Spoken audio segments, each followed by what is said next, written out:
네, 안녕하십니까. 기상청 예보분석관 이광연입니다. 오늘 장마 및 향후 날씨 전망이라는 주제로 수시 브리핑 진행하도록 하겠습니다. 오늘 말씀드릴 장마와 향후 기상 전망에 말씀드리기 앞서서 지금 최근 들어서 우리나라 그리고 그 주변인 동아시아 일대 기압계에 대해서 좀 말씀드려 보도록 하겠습니다. 지금 보시는 영상은 저희 GK2A 천리안 위성에서 관측한 수증기 영상 그리고 주야간 합성 영상입니다. 지금 보시면 전반적으로 동쪽에서부터 발달한 북태평양 고기압이 서쪽으로 확장해서 우리나라 부근까지 확장해 있는 상황이고, 이렇게 확장되어서 발달되어 있는 북태평양 고기압 가장자리를 따라서 남쪽에서부터 고온다습한 공기가 지속해서 유입되고 있는 그런 모습들이 보여지고 있습니다. 이에 더해서 이제 서쪽에서부터는 몽골과 중국 북부 그리고 티벳 고원 가장자리를 따라서 차고 건조한 공기가 중국 그리고 우리나라 쪽으로 유입되고 있는 상황인데요.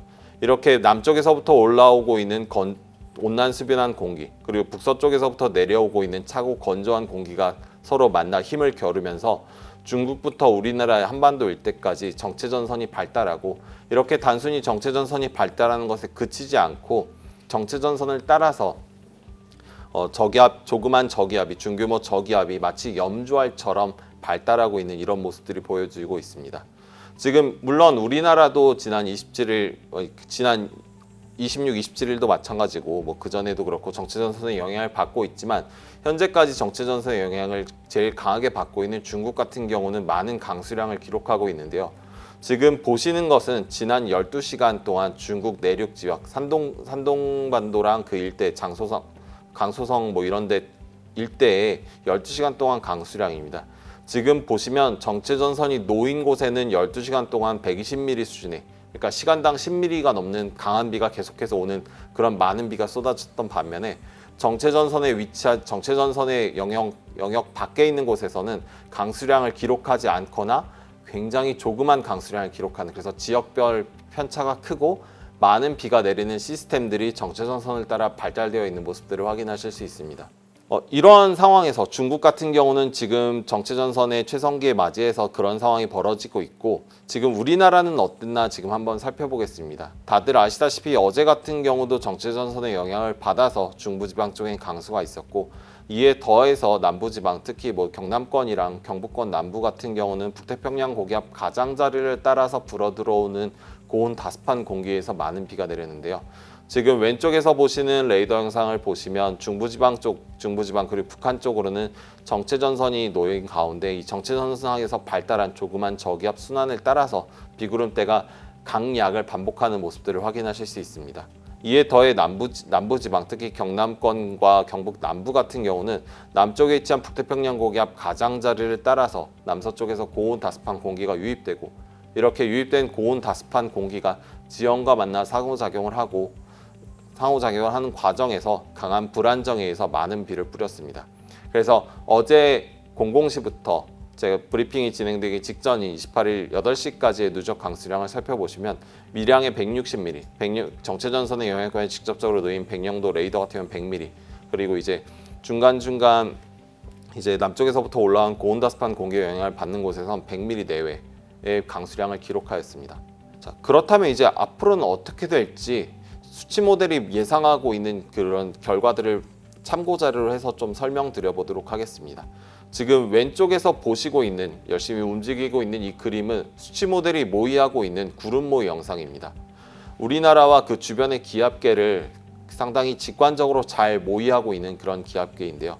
전반적인 특징을 살펴보시면 여전히 지금 7월 2일까지의 구름모의 영상을 가지고 왔는데요. 여전히 중국부터 우리나라 그리고 동해상까지 정체전선은 강하게 발달되어 있는 상황에서 북서쪽에서는 차고 건조한 공기가, 남쪽에서는 온난수변한 공기가 유입되는 모습들이 보여지고 있습니다. 북태평양 고기압은 점차 확장해 가면서 이 남서쪽에서부터 올라오고 있는 고온다습한 공기의 채널은, 그 수증기가 유입되는 통로는 점점 더 좁아지는 그런 현상들이 보여지고 있습니다. 그래서 이런 상황에서 내일인 6월 29일 그리고 모레인 6월 30일 날 예상되는 기압계를 살펴보시면, 내일 같은 경우는 우리나라 같은 경우 정체전선 영향권, 그리고 이에 더해서 정체전선상에서 발달한 저기압의 영향권에 놓일 것으로 보여지고, 6월 30일 같은 경우 이제 북태평양 고기압이 확장하면서 압축된 정체전선의 영향권에 들 것으로 보여지고 있는 상황입니다. 이렇게 정체전선 그리고 정체전선상에서 발달한 저기압의 영향권에 계속해서 놓일 상황이기 때문에 지금 이제 30일까지 많은 비가 예상되고 있는 상황인데요. 6월 28일부터 그러니까 즉 지금 이 순간부터 6월 30일까지 예상되는 강수량을 살펴보시면 수도권과 강원 내륙 산지 그리고 충남권, 충북권, 중북부 같은 경우는 100에서 200mm, 많은 곳은 수도권과 강원 내륙 산지에 최대 300mm 이상, 그리고 충북 남부, 전북, 경북 북부 내륙 서해 5도 같은 경우 50에서 100mm, 많은 곳 전북 북서부, 경북 북부 내륙 같은 경우 150mm 이상의 많은 그 중부지방을 중심으로 많은 비가 예상되고, 이에 더해서 이제 북태평양 고기압 가장자리에서 유입되는 고온다습한 공기의 영향을 받는 남부지방에도 곳에 따라 10에서 60mm의 제법 상당량의 강수가 예상되고 있는 상황입니다. 이 이번 강수 시스템 같은 경우는 기본적으로 정체전선의 영향을 받고 있는 상황인데요. 이 정체전선이 한 군데에서 계속해서 머물면서 강수를 집중시키기보다는 북쪽에서부터 남하에 내려오는 차고 건조한 공기, 그리고 남쪽에서부터 확장해오는 북태평양 고기압의 세력의 서로의 힘겨루기의 정도에 따라서 정체전선이 남과 북을 오가면서 비를 뿌릴 것으로 예상이 됩니다. 지금 아래쪽에 보시는 이 네 장의 그림이 그것들을 좀 쉽게 설명해 줄 수 있는 그림인데요.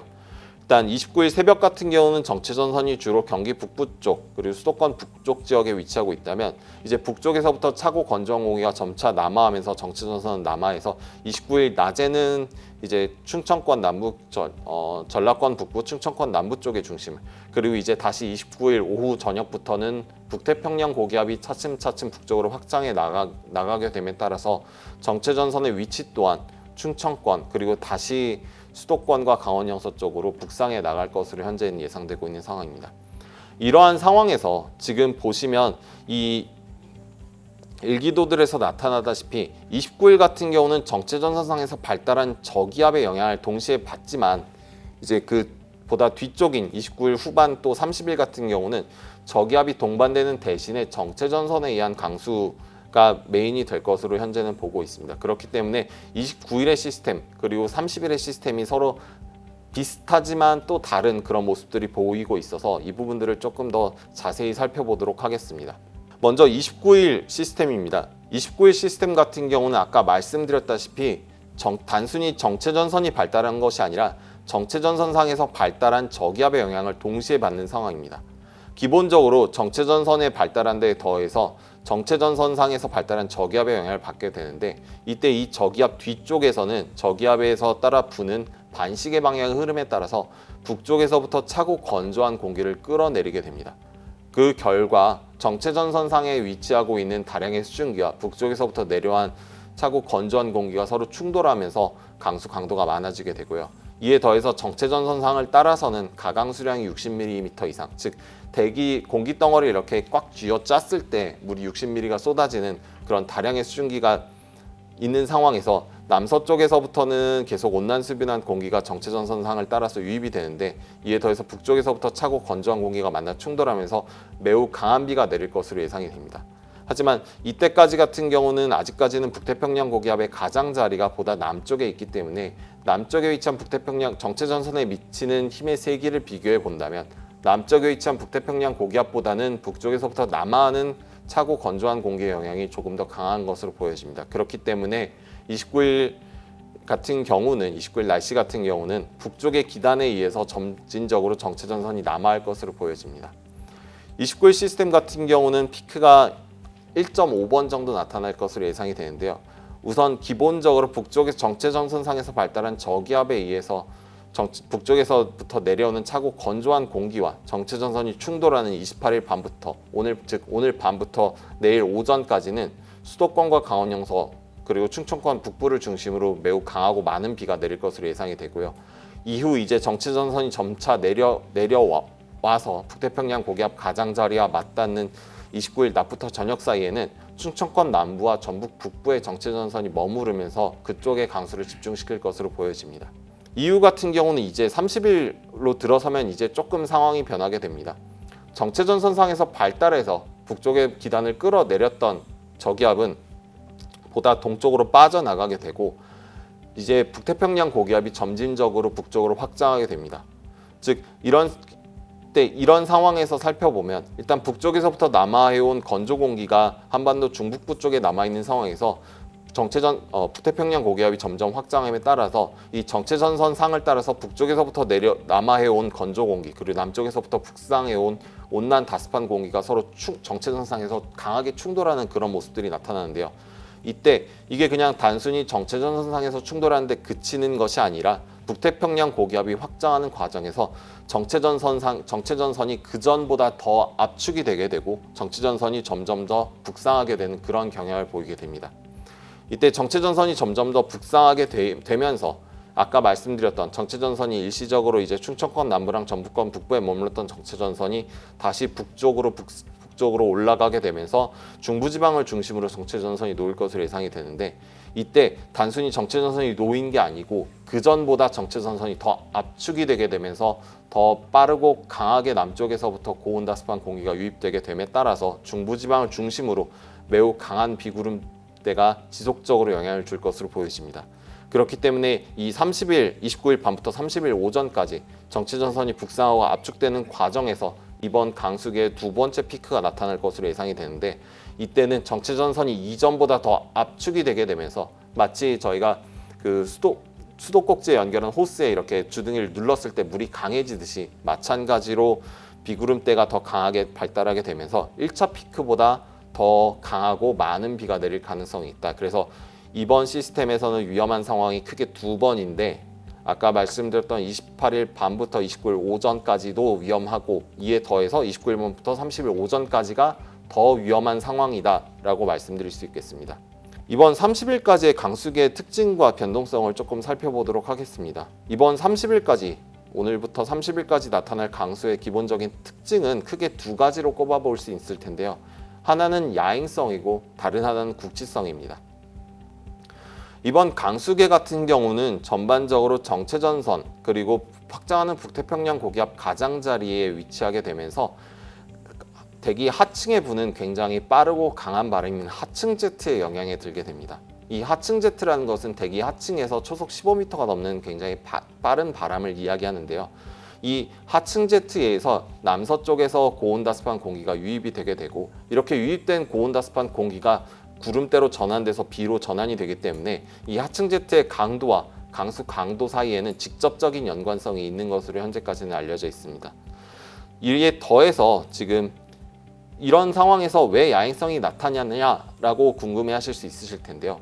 밤 같은 경우는 이 하층 제트 같은 경우는 기본적으로 대기 경계층 윗면을 따라가는 과정에서 대기 경계층과의 마찰에 의해서 그 강도가 약해지는 경향성이 있습니다. 이때 낮과 밤을 비교해 보면 낮 같은 경우는 대기 경계층이 높게 성장하게 되면서 하층 제트가 더 많은 마찰을 맞이하게 돼서 하층 제트의 강도가 약해지지만 밤 같은 경우는 대기 경계층이 높게 발달하지 않기 때문에 하층 제트가 더 잘 발달하는 그런 환경이 갖춰져 있다는 것이 이론적으로 알려져 있고 실제로 저희가 광주에서 관측된 그 결과들을 살펴볼 때 하층 제트는 야간 시간대에 더 잘 발달하는 것으로 알려져 있습니다. 그렇기 때문에 이번 강수계 같은 경우는 하층 제트에 의한 영향을 강하게 받는 상황이기 때문에 하층 제트가 강해지는 야간 시간대에 강수 강도가 가장 강할 것으로 분석되고 있습니다. 이 야행성에 더해서 두 번째 특징은 국지성입니다. 지금 보신 이 두 그림은 비록 실제 이렇게 나타날 것이 아니라 단순히 수치 모델에서 모의하고 있는 그림이긴 하지만 서로 불과 50km밖에 떨어지지 않은 두 지점에 대해 수치 모델이 예상하고 있는 예상 강수량입니다. 50km라고 하면 멀다면 먼 거리지만 짧다면 짧은 거리입니다. 차로 1시간이 안 걸리는 거리일 텐데요. 서울의 동서폭보다 조금 더 큰 정도의 거리인데 불과 50km 거리에 떨어져 있음에도 불구하고 정체전선이 놓인 곳은 300mm가 넘는 많은 비를 수치 모델에서 모의하고 있는 반면 정체전선의 직접적인 영향권에서 벗어난 지역 같은 경우는 50mm 남짓에 즉 정체전선의 영향에 드느냐 안 드느냐에 따라서 수치 모델 내에서는 무려 6배의 강수량의 차이를 보이고 있습니다. 물론 실제 상황은 수치 모델이 모의하고 있는 상황과 분명 다를 것이기 때문에 이대로 정확히 나타난다라고 말씀드릴 수는 없겠지만 기본적으로 이번 강수계 같은 경우는 남북으로 좁고 동서로 길게 발달한 정체전선상에서의 비구름대의 영향을 받기 때문에 이 정체전선의 영향을 받는지 안 받는지에 따라서 인근 지역 간에도 바로 옆 시군구 또는 바로 옆 읍면동임에도 강수량 편차가 크게 나타날 수 있다라고 말씀드릴 수 있겠습니다. 이에 더해서 30일 같은 경우는 정체전선이 이전보다 더 압축되는 경향이 있기 때문에 이 30일 날 정체전선이 압축된 정체전선이 놓인 곳은 정말 강하고 많은, 무서울 정도로 강하고 많은 비가 내리겠지만, 그렇지 않은 곳은 비가 200mm, 300mm 온다더니 고작 이거밖에 안 왔어라는 소리가 나올 가능성이 있을 만큼 강수량 편차가 크게 나타날 가능성이 있다라고 말씀드릴 수 있겠습니다. 이런 상황이기 때문에 이 동서로 길고 남북으로 좁은 정체전선에 의한 강수가 메인이기 때문에 변동성 또한 크겠는데요. 이 정체전선이 동서로 길고 남북으로 좁은 만큼 정체전선이 5km, 10km라도 북쪽으로 올라가게 된다면 그 지역별 강수량이나 강수 집중구역이라든가 지역별 강수량의 차이가 크게 나타나게 됩니다. 그리고 이런 이 정체전선의 5km, 10km의 이동은 남쪽에 우리나라보다 더 남동쪽에 위치하고 있는 거대한 만 킬로에 가까운 북태평양 고기압의 조그만 움직임에도 정체전선은 크게 영향을 받기 때문에 지금 변동성이 굉장히 크다. 그래서 지금 강수 편성이 된 부분이 방제적인 차원에서 넓게 나간 부분도 있다. 지금 상황에서는 정확한 특정 시점에 정확한 값을 제공하는 것보다는 지금 굉장히 강하고 많은 비가 쏟아질 거기 때문에 방제적인 측면까지 고려된 예보다라는 점 유념해 주시면 감사하겠습니다. 네, 이후 기압계입니다. 지금 왼쪽에 보시는 두 개의 그림은 서로 다른 두 개의 수치 모델이 예상하고 있는 지상 일기도입니다. 지금 보시면 전반적으로 북태평양 고기압이 일시적으로 확장하는 모습, 그래서 서울 상공의 500헥토파스칼의 지위고도, 즉 북태평양 고기압을 상징하는 500헥토파스칼의 지위고도 예상을 보면 점진적으로 상승하는 그런 모습들을 보이실 수 있는데요. 하지만 이런 상황에도 이 북태평양 고기압이 한반도에 계속해서 확장돼서 유지가 되기 위해서 필요한 대기 상층의 흐름을 살펴보면 이 북태평양 고기압이 한반도 점유를 도와줄 수 있는 티벳 고기압 같은 경우는 한반도까지 이렇게 장출하기보다는 여전히 중국 대륙에 국한되어 있는 모습들을 보여주고 있습니다. 그렇기 때문에 이후에는 북태평양 고기압이 한반도를 계속해서 점유하지 못하고 다시금 남하할 가능성이 높다라고 보여지고 있는 상황인데요. 다만 조금 유의해야 될 부분은 이제 남쪽에 위치한 남중국해와 필리핀 해상에 지금 적도 해상에 아열대 또는 적도 해상에 열대 요란이 강하게 발달할 것으로 예상이 되고 있고, 이렇게 열대 요란이 강하게 발달하게 되는 경우 주변 기압계 전반을 전반적으로 교란시키는 측면이 있기 때문에 이 열대 요란의 발달 여부, 그리고 발달된 열대 요란의 경로에 따른 불확실성이 대단히 크다라고 말씀드릴 수 있겠습니다. 그래서 현재까지 편성되어 있는 중기예보를 보시면 일단 지금 이제 29, 30일 날 내리는 강수계가 1일까지 이제 중부지방을 중심으로 이어지고 일시적인 소강 상태, 지금 중기예보만 보시면 꽤 긴 소강 상태에 접어들었다 5일 날 다시 이제 강수가 남쪽에서부터 차츰 북쪽으로 올라갈 것으로 보여지고 있는데요. 이 부분 같은 경우는 지금 강수가 편성되어 있지 않은 부분들이 비가 오지 않을 것이다라는 이야기는 아닙니다. 지금 전반적으로 이때 시점에서의 기압계를 살펴보시면 여전히 북태평양 고기압은 일본 부근에 머무른 상황에서 남쪽에서부터 출발한 아열대를 기원으로 하고 있는 고온다습한 공기가 한반도를 향해 유입되고, 북쪽에서는 다시 차고 건조한 공기가 내려오면서 우리나라와 그 주변에서는 정체전선이 강하게 발달될 상황이기 때문에, 그리고 이에 더해서 남쪽에서부터 다량의 수증기가 계속해서 유입될 것으로 현재까지는 보여지고 있기 때문에 지금 제가 편성되어 있는 부분 외에 추가로 채색된 부분에 대해서는 언제든지 강수가 편성될 가능성이 있다. 그래서 이 부분은 보다 저희가 분석 결과를 토대로 보다 더 확실하게 강수의 도입 여부를 얘기할 수 있을 때 언제든지라도 강수가 도입될 가능성이 높은 만큼 최신 기상 정보를 계속해서 확인해 주시길 부탁드리겠습니다. 네, 마지막 세 줄 요약입니다. 30일까지 정체전선 오르내리면서 중부지방 중심으로 최대 300mm 이상의 많은 비가 내릴 것으로 예상이 되고, 피크 타임은 크게 2.5번인데 먼저 1차 피크 같은 경우는 28일 밤부터 29일 오전까지 수도권, 강원 영서, 충청권 북부를 중심으로 많은 비가 내리고, 이후 정체전선이 남하하다가 이제 제가 1.5차 피크라고 적어놓은 아까 말씀드렸던 29일 낮부터 저녁 사이에 충청권 남부와 전북 북부의 정체전선이 머무르면서 1차나 2차 피크보다는 약한 1.5차 피크, 그리고 이제 다시 북태평양 고기압이 확장하는 과정에서 29일 밤부터 30일 오전까지 중부지방을 중심으로 2차 피크가 나타날 것으로 예상되는 상황입니다.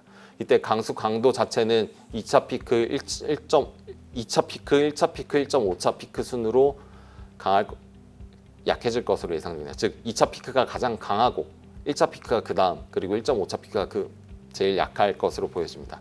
이번 강수기의 특징은 기본적으로 특징과 유의사항을 살펴보면 이번 강수 시스템 같은 경우는 야행성과 국지성을 가지고 있는 상황에서 국지적으로 돌풍과 천둥 번개를 동반한 강한 비가 내리면서 지역별로 강수 편차가 클 것이고 낮 시간보다는 밤 시간대에 비가 강해질 것으로 예상됩니다.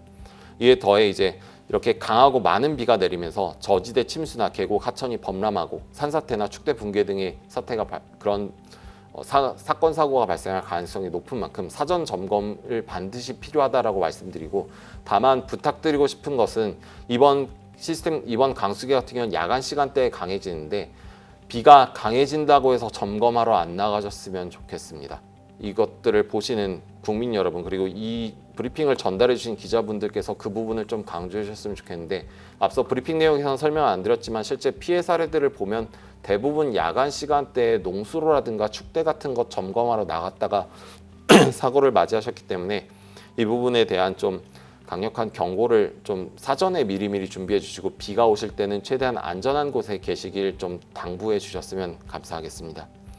이후 기압계 전망을 살펴보면 일단 1일 이후 북태평양 고기압의 변동성은 매우 큰 상황인데, 북태평양 고기압은 일단 기본적으로 일시적으로 확장한 이후에 재수축 가능성이 대단히 큰 상황이지만 남중국해나 서태평양의 대류 활동의 변동성이 큰 상황이기 때문에 지속적인 감시가 필요하다. 그리고 이 부분은 저희가 30일 날 진행될 정례 브리핑을 통해서 추가적으로 소통 드리도록 하겠습니다. 네, 이상 오늘 수시 브리핑 마치도록 하겠습니다.